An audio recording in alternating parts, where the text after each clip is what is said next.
Greetings, fellow watch enthusiasts. Got something special for you here today. This is a antique little Omega from the 1950s. And we're going to talk about some of the details on this guy and what model it is.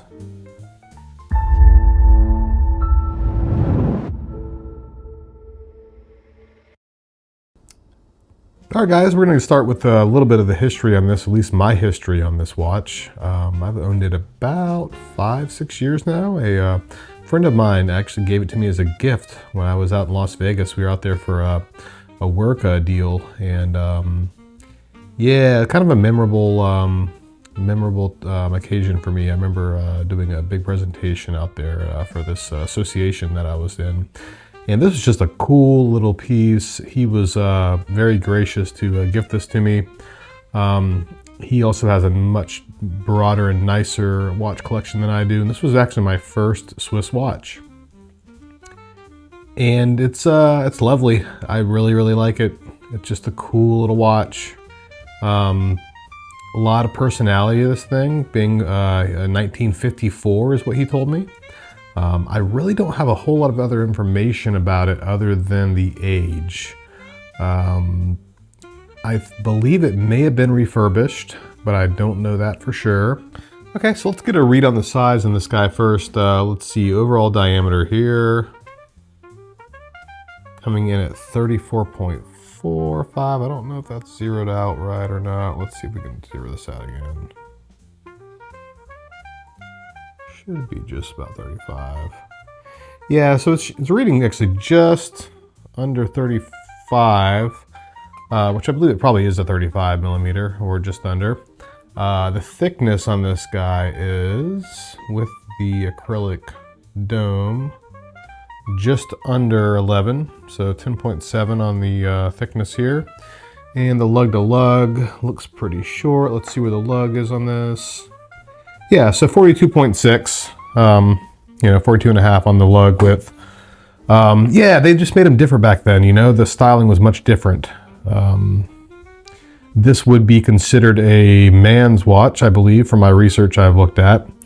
Would not be considered a boy's or child's watch. But, yeah, kind of small, but, that's kind of the charm to it. One thing I'm going to go ahead and get into since I'm showcasing it right now. This really surprised me, and this may be an aftermarket modification here, but there are drilled lugs on this little case. That I would not think that would be a option that would come with a 1954 watch where people are accessorizing bands and switching out their straps. I can't imagine that's got to be an aftermarket thing, I would think. You guys tell me in the comments, but that's got to be aftermarket. And since I rotated over, let's go ahead and take a look at this signed crown here. Nice Omega signed crown. Really nice little grip on this thing, actually. It winds really nicely. It is a hand wind, not an automatic. Yeah, it's just a cool little guy. I don't really know how else to, it's hard to describe the charm without seeing it in person, but it's got certainly all the vintage vibes with the acrylic dome and just the overall size, and the texture on the dial is really cool too. It's got this really nice kind of crosshatch texture going on. There's a little imperfection right here, just to the right of the Omega, applied Omega logo there, icon, whatever that thing is there. There is a little flaw, and you can definitely see it when you're wearing it. Again, I believe it was refinished. Interesting to me that it has the print and the applied embassies here. I think that's kind of interesting how they did that with the Omega. And again, I don't know if this could be after, could this have been modified? It looks like it might have been modified. I really just can't tell. I don't know enough about the watch or anything of this era. I did do some research. I'm gonna go ahead and put in this image here of some of the 1950s era Seamasters, which I believe this is probably part of that family. I can't say for sure, but looking at the research, there were only a certain number of models that were out in the 1950s, the Seamasters, Railmaster, Speedmaster, and then a model called Geneve. So I'm leaning towards Seamaster in this one. I think it would have to be based on the other models I've seen in the way of close proximity. However, this one does not have Seamaster anywhere on the dial. So was this dial modified? Maybe? I don't know. Not sure. Really like the overall feel of wearing this watch though. And I have it on this kind of interesting NATO strap, which is not going to be era specific, of course. But it's more fun, I think, to me to wear on a NATO. Just it's more, and it gives it more wearability. The accessories of the buckle kind of make up for the lack of wrist presence, if you will, and the size, overall size of it. It just kind of makes it more fun. And I wear it with more casual things, which is typically how I'm dressing. So that's a plus for sure for me.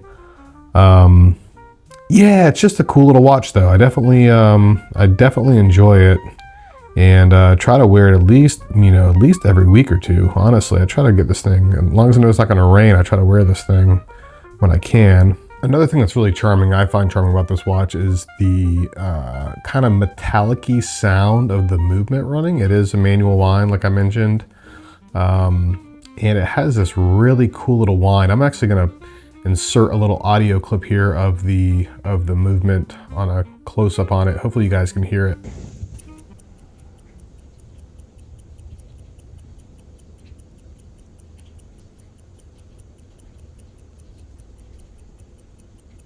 Yeah, as I mentioned, I like to wear it on this kind of fabric, little fabric NATO strap here. A little cheap guy. I found it on Amazon for like $8-9. A really nice deal, actually. That's pretty well made.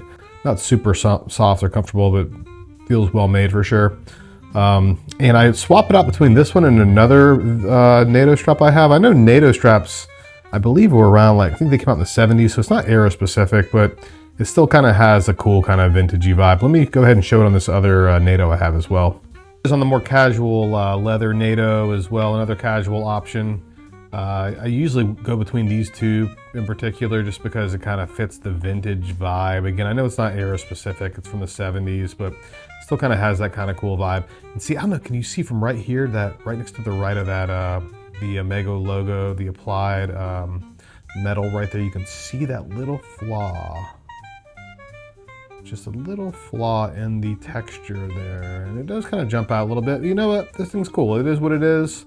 It's not perfect, but it's also, like, I'm not afraid to wear it. I definitely wear it as long as it's not raining. I'm definitely a fan of wearing it. All right, guys, here's the wrist check on this guy. Just again, you know, it wears small, of course. I got just under a 7-inch wrist, but it wears okay. It doesn't look out of place. It doesn't look weird. And it just makes it a little more fun when you use some of these NATO straps that just add a little more presence to what you're doing there. Anyway, just personal style like everything else in watches. But please tell me in the comments, do you guys know what model this is? Do you know any more information about this thing? Again, I'm fairly certain it's a 1954 Omega. I mean, I know it's an Omega, but I don't know exactly if it's a 1954 or not. And then again, I don't see Seamaster anywhere on it, but I believe it is a Seamaster. So thanks for watching, guys. Please give a thumbs up and a subscribe, and we'll see you next time.